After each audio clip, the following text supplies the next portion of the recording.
It's been a few hours since the shake-up in the Tinubu'S administration, and right now we are getting to see and find out some of the reactions from these ministers that have been sacked. Before we delve right into the details of today's news, if this is your first time here or you haven't subscribed to this channel, what are you doing? Please go ahead and click on the subscribe button down below. Subscribe to this amazing channel. Also, very importantly, help click the like button below. That way, we are encouraged to put out more reliable and authentic news for you all. Lastly, leave your opinions in the comment section below as well. Minister of Youth Development, Jamila Bao Ibrahim, has locked her Twitter account following a dismissal by President Tinubu. The action was taken shortly after the news of her sack was announced. Before this, our account has been accessible to the public. However, checks by Doki's World reveal that it is now restricted, possibly to safeguard our privacy and avoid unsolicited comments. And a related development, Ayodele Olawande, who previously served as the Minister of State for Youth Development, has been promoted to the position of Minister of Youth Development. President Tinubu wielded a big stick today as he carried out a major reshuffle of his cabinet.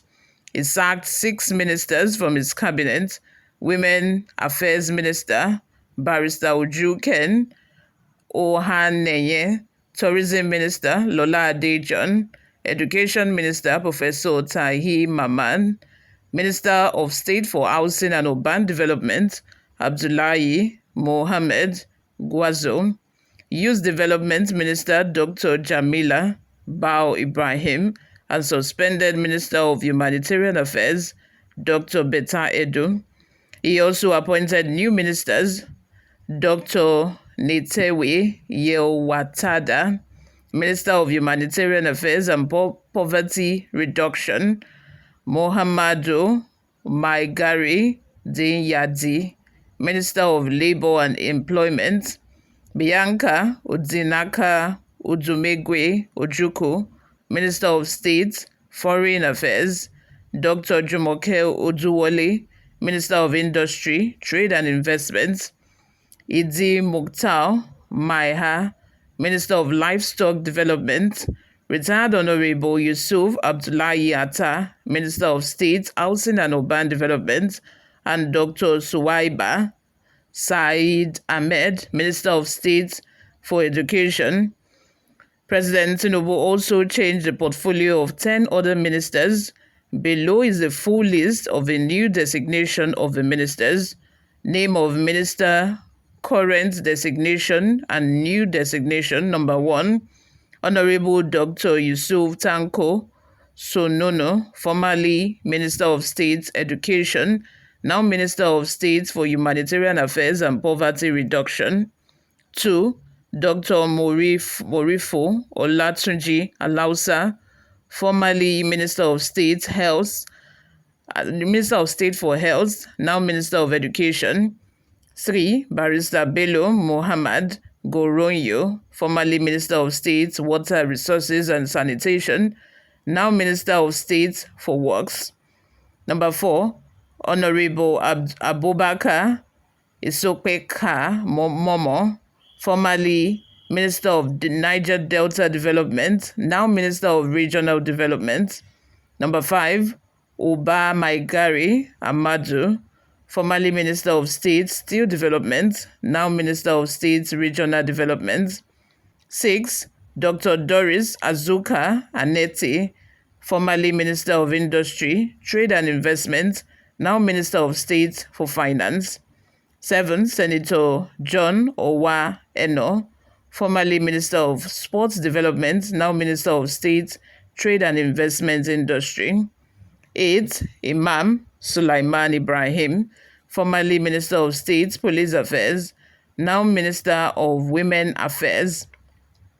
Ayodele Olawande, formerly Minister of State for Youth Development, now Minister for Youth Development. 10, Dr. Salako Isaac Adekunle Adeboye, formerly Minister of State Environment, now Minister of State for Health.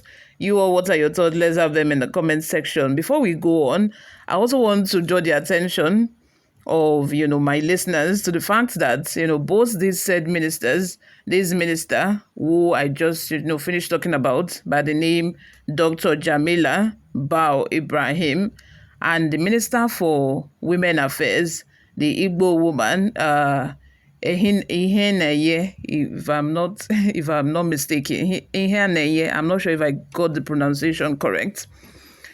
When they were both sacked earlier today, staff of their ministry, they started celebrating.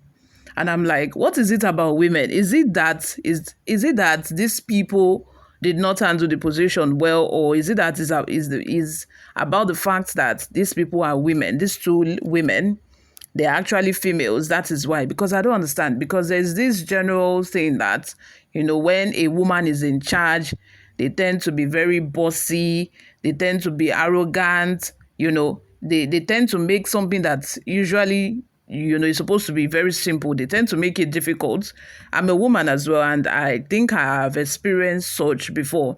When it comes to women leadership, is that why the staff under the ministry of these women started celebrating immediately they heard the news that they were sacked? Because I'm like, this is not just right. It is not right. Because it means, to me personally, it means you're a terrible person if the people around you, the people that works with you, are celebrating because you have been sacked.